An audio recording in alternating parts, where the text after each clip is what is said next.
Ghatal master প্ল্যানের champion কোথায় গেল? ট্রফি নিয়ে ওমা দেখছি খাদানে পড়ে আছে। অথচ ভোটের আগে কি বলেছিল দেখুন। কি দাদা, আসছে বছর আবার হবে, আবার 2026-এ হবে, আবার 2029-এ হবে। আমার মনে হয় কি ঘাটাল মাস্টার প্ল্যান এটা কত বড় স্বপ্ন ঘাটাল মানুষের জন্য। আমি এটা আমি যতই বলি না কেন সেটা কোনোদিন বোঝাতে পারবো না কোন আবেগে আমি আবার ফিরলাম। এই ঘাটাল মাস্টার প্ল্যানটা উদ্বোধন করেছিলেন ইন্দিরা গান্ধী 1980-এর সময়। হ্যাঁ, কিন্তু সেই ঘাটাল মাস্টার প্ল্যান কোনোদিন হয়নি।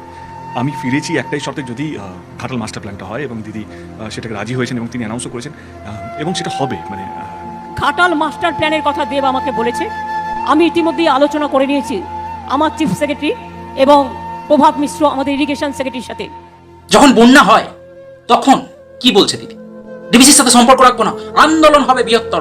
ঝাড়খণ্ড জল ছেড়েছেন এবং ডিবিসি কেন্দ্রীয় সরকারের সংস্থা আমার মনে হচ্ছে 4 লাখ টিউসেককে ছাড়িয়ে গেছে, যা কোনোদিন জীবনে হয়নি। কারণ আমরা 5 লক্ষ পুকুর কেটেছি এবং আমি যা শুনেছি কাল রাতে জলের ওপর আবার জল ছেড়েছে। এই জায়গাগুলো ভেজা ছিল না, অনেকটা দূরে ছিল। আমাকে এসপি বললেন, ডিএম বললেন, ডিবিসির সাথে আমরা ফার্দার কোনো সম্পর্ক রাখবো কিনা আমাদের সন্দেহ আছে। আমি সব সম্পর্ক কাট আপ করে দেবো যদি আবার ছেড়েছে। মানে পুরো চক্রান্ত, মানে এটা পূর্ব পরিকল্পিত এবং এটা পরিকল্পিত বন্যা।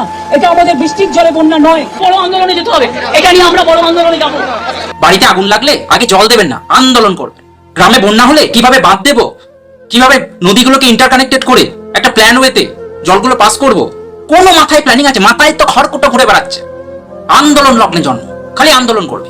আন্দোলন তো বিরোধীরা করবে, আপনি সরকারে আছে, কেন্দ্রকে বুঝিয়ে বাজিয়ে একটা কাজ করুন না। উনি আন্দোলন করবেন আর ভোট পাবেন, খালি ভোট ভোট ভোট।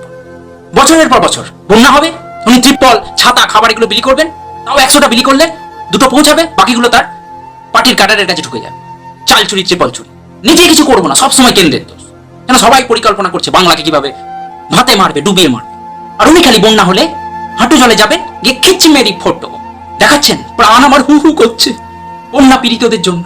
আর মনে মনে উনি বলছেন বেশ হয়েছে, মর, আমার কি, আমার কাজ শুধু কেন্দ্রের বিরুদ্ধে মানুষকে খেপিয়ে ভোট নেওয়া। তারপর সাধারণ মানুষ বাঁচলো কি মরলো তাতে আমার কিচ্ছু যায়। বা দিদি বা